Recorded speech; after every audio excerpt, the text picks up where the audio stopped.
नमस्ते विद्यार्थियों, बद्दू महिला पीजी महाविद्यालय की ऑनलाइन क्लासेस में आप सभी का हार्दिक स्वागत, हार्दिक अभिनंदन। मैं अनिल कुमार सिपा। आज हम बीकॉम पार्ट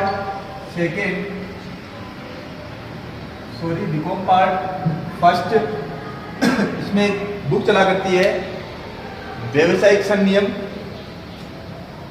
इसमें टॉपिक था हमारे पास निक्षेप, जिसका हमने पहले वीडियो बनाया था। आज हम निक्षेप के प्रकार पढ़ने वाले हैं, अर्थात निक्षेप कितने प्रकार का होता है, इसका वर्गीकरण क्या है, हम किस किस प्रकार से निक्षेप कर सकते हैं, इसके बारे में हम पढ़ने वाले हैं। तो जो नए विद्यार्थी है उनको एक बार और मैं बताता हूँ निक्षेप क्या होता है। छोटा सा हम समझ लेते हैं। किसी भी वस्तु को, जब वस्तु का स्वामी या अन्य कोई व्यक्ति किसी वस्तु को बिना विक्रय किए हुए किसी अन्य को प्रदान कर देता है, चाहे वो हमेशा के लिए प्रदान करे, कुछ समय के लिए प्रदान करे या किसी विशेष कार्य की पूर्ति के लिए प्रदान करे, तो इस प्रकार से हम जब किसी वस्तु को प्रदान कर देते हैं, विक्रय नहीं करना है, केवल प्रदान करना, वस्तु को देना है, तो वो विद्यार्थियों निक्षेप कहलाता है। ठीक है। अब निक्षेप के प्रकार क्या है हम ये पढ़ेंगे। अगर आपको निक्षेप की पूरी जानकारी लेनी है तो इससे पहले वाला जो वीडियो हमने बनाया था निक्षेप, उसको आपको पढ़ना होगा, उसको आपको देखना होगा। ये उसका सेकंड वीडियो है। ठीक है विद्यार्थियों, हम सेकंड वीडियो पढ़ते हैं, इसका निक्षेप का वर्गीकरण पढ़ते हैं। तो ज़्यादा समय न लेते हुए हम निक्षेप का वर्गीकरण पहले देखते हैं। निक्षेप अनुबंध के प्रकार क्या होंगे। इसका पहला जो है उद्देश्य के आधार पर बांटा गया है। निक्षेप के जो प्रकार है उनको 4 भागों में बांटा गया है। पहला उद्देश्य के आधार पर, दूसरा इच्छा के आधार पर, तीसरा हितों के आधार पर और चौथा प्रतिफल के आधार पर।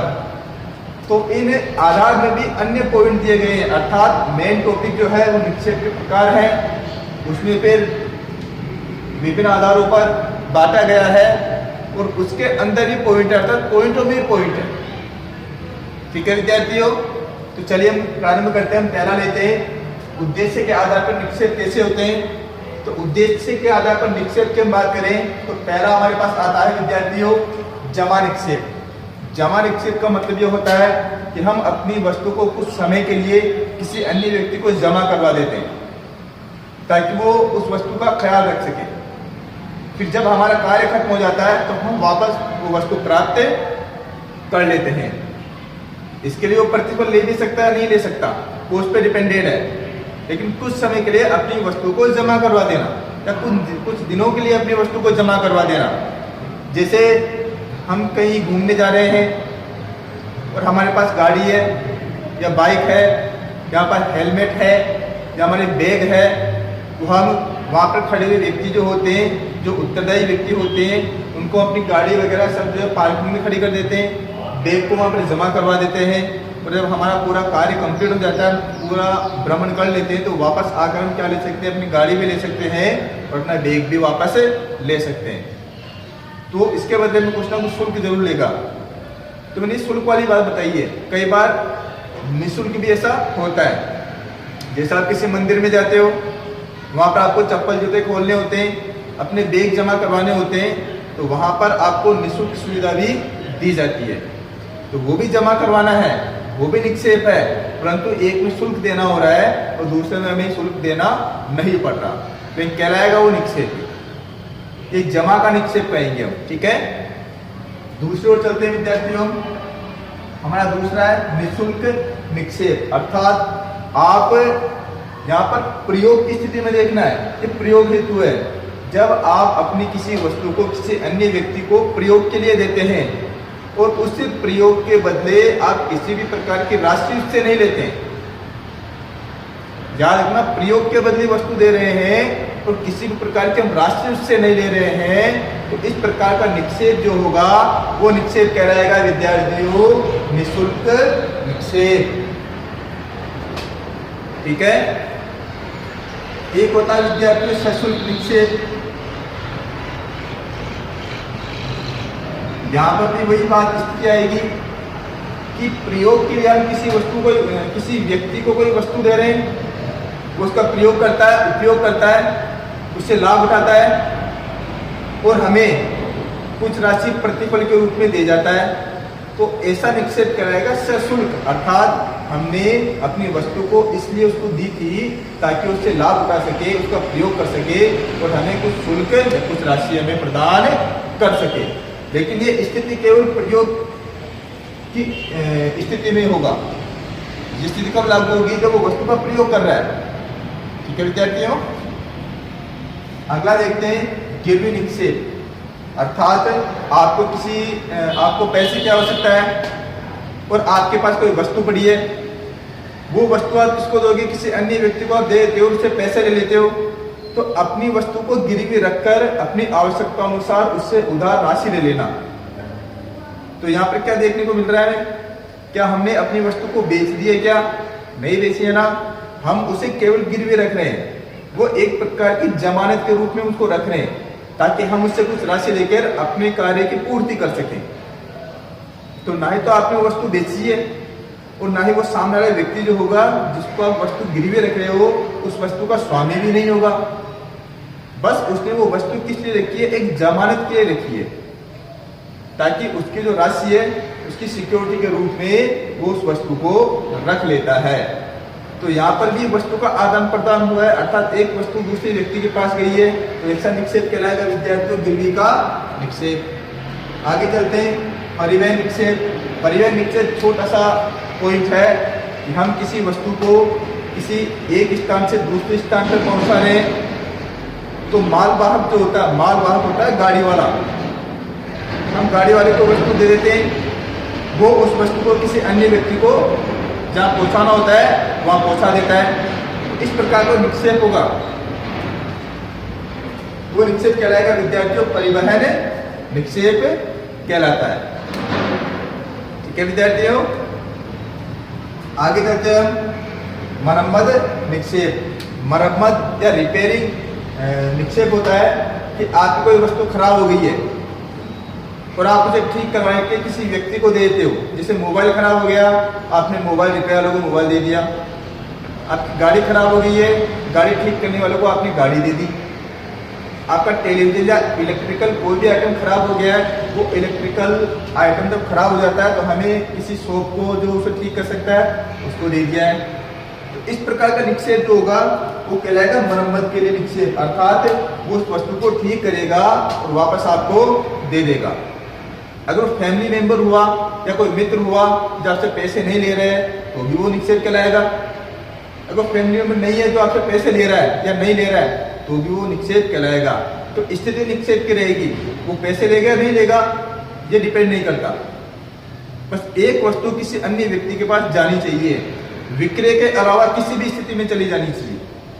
बस विक्रय जो होगा वो नहीं होना चाहिए, क्योंकि विक्रय में स्वामित्व परिवर्तन हो जाता है, वस्तु का स्वामी कोई और बन जाता है। यहाँ पर स्वामी परिवर्तित नहीं होगा, व्यक्ति का स्वामी वही रहेगा, बस प्रयोग के बदले वस्तु को देना या किसी अन्य प्रकार से वस्तु को देना, तो निक्षेप ही कहलाने वाला है। ठीक है विद्यार्थियों, आगे देखते हैं उपयोगिता सृजन के लिए। कई बार क्या होता है, उपयोगिता का सृजन करने के लिए हमारे पास कोई वस्तु पड़ी है, मान लो कि आपके पास लकड़ियां पड़ी है, आप कारपेंटर को सारी लकड़ियां देते हो, कहते हो आप इसका बेड बना दो, आप इसका सोफे बना दो, आप घर में काम बनाने कोई फर्नीचर बना दो, तो वो उपयोगिता का सृजन कर रहा है। रॉ मटेरियल आपके पास पड़ा है, कच्ची सामग्री आपके पास पड़ी है, आपने केवल कारपेंटर को दिया है कि आप इसके उपयोग में लेने लायक इस वस्तु को बना दो। वो अपनी मजदूरी लेगा, जितनी उसकी मेहनत लगेगी वो मेहनत लेगा।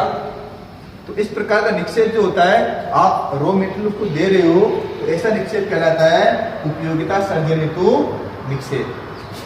हमारा पहला पॉइंट था हमारा उद्देश्य के आधार पर एक कंप्लीट है विद्यार्थियों। अब हम दूसरा पढ़ने वाले इच्छा के आधार पर। इच्छा के आधार पर होता है एक स्वेच्छा से। तो इच्छा के आधार पर निक्षेप जो है वो दो प्रकार के हैं, पहला स्वैच्छिक और दूसरा है अनैच्छिक, अर्थात ऐसा निक्षेप जो आपने अपनी इच्छा से किया हो। आपकी इच्छा है कि मैं इसको एक चीज दे दूं ताकि इसका उपयोग कर सके, आपने स्वयं की इच्छा से किया है, तो ऐसा निक्षेप जो होगा वो स्वैच्छिक निक्षेप कहलाएगा। और दूसरा है अनैच्छिक निक्षेप आपने किसी के दबाव में आकर या किसी विशेष कार्य को पूर्ति के लिए वो चीज जरूरी थी, आपने अपनी बिना इच्छा के उस वस्तु को किसी अन्य व्यक्ति को निक्षेप किया है, उसको दे दिया है, या किसी भी प्रकार से आपने प्रयोग के लिए दिया हो, तो इस प्रकार का जो निक्षेप होगा वो कहलाएगा विद्यार्थियों अनैच्छिक निक्षेप। फर्क देख रहे हैं यहाँ पर स्वेच्छा से कर रहा है, उसकी स्वयं की इच्छा थी देने की, निक्षेपी की स्वयं की इच्छा थी वस्तु देने की, और यहाँ पर उसकी इच्छा नहीं थी फिर भी वो वस्तु उसको देनी पड़ रही है। कोई कानूनी दबाव भी हो सकता है, या घर वालों का दबाव भी हो सकता है, अन्य कोई कारण भी हो सकता है कि उससे पैसे मांग रहा हो पहले से वो, ये भी कारण हो सकता है। तो कारण कोई भी हो सकता है, लेकिन उसकी इच्छा नहीं है देने की, फिर भी उसको देना होता है। तो इस प्रकार का निक्षेप होगा वो कहलाएगा अनैच्छिक निक्षेप। हम तीसरा चलते हैं विद्यार्थियों। तीसरा हमारा है हितों के आधार पर। हितों के आधार पर कैसे? हम अगर किसी वस्तु का निक्षेप करते हैं तो इसमें निक्षेपी का भी हित हो सकता है, अर्थात मैं अगर किसी गाड़ी को किसी व्यक्ति को देता हूँ तो इसमें मेरा हित भी हो सकता है, ठीक है। दूसरा विद्यार्थियों निक्षेप ग्रहीता, अर्थात मैं किसी व्यक्ति को अपनी गाड़ी दे रहा हूँ तो उसमें उसका भी हित हो सकता है। मैंने गाड़ी दी है तो मेरा हित भी हो सकता है, जरूरी मेरा हित हो सकता है, ठीक है। मैं उसको गाड़ी दे रहा हूँ कि वो कहीं जा रहा है तो इसमें उसका हित तो डेफिनेट उसका हित है।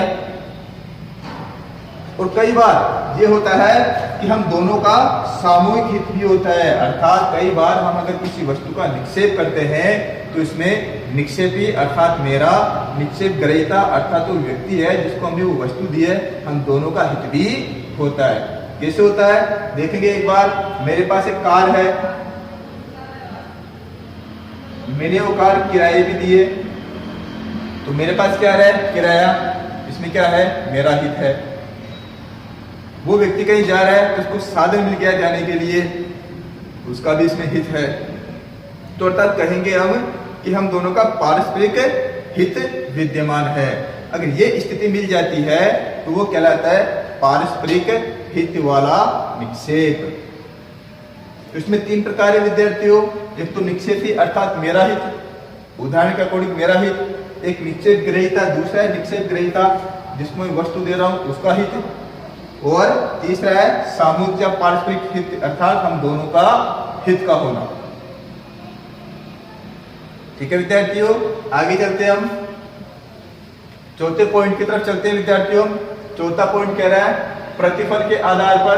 देखना विद्यार्थियों, ये कह रहा है निःशुल्क अर्थात बिना किसी शुल्क के हमने अपनी वस्तु किसी व्यक्ति को दे दी है ताकि उसका लाभ उठा सके, वो कहलाता है निःशुल्क निक्षेप। और यहाँ पर है सशुल्क निक्षेप, तो यहाँ पर बिना किसी शुल्क के साथ क्षमा करना विद्यार्थियों, यहाँ पे क्या होगा शुल्क के साथ, अर्थात हम किसी वस्तु को दे रहे हैं प्रयोग के बदले तो हमें वो क्या देगा शुल्क देगा, अर्थात किसी न किसी प्रकार का हमें वो क्या देगा प्रतिफल देगा। ठीक है विद्यार्थियों, अब इस निःशुल्क में क्या अंतर है? तो विद्यार्थियों यहाँ पर हम सहायता के लिए प्रयोग के बदले दे सकते हैं, हेल्प के लिए दे सकते हैं, किसी परिवार वालों को लिए दे सकते हैं। तो यहाँ पर हमारा इस वाले प्रतिफल में वो हमारा कार्य का रूप ले लेता, अर्थात मैं इस प्रकार का कार्य करता हूँ कि विभिन्न वस्तुओं को मैं किराए पे देता हूँ।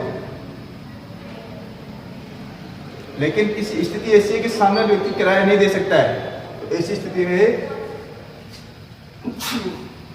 सॉरी विद्यार्थियों, तो ऐसी स्थिति में वो निःशुल्क निक्षेप कहलाएगा। और अगर किसी अन्य व्यक्ति को किराया पे देता है, वो शुल्क देता है मुझे, तो वो सशुल्क निक्षेप कहलाएगा। ठीक है विद्यार्थियों, नमस्कार।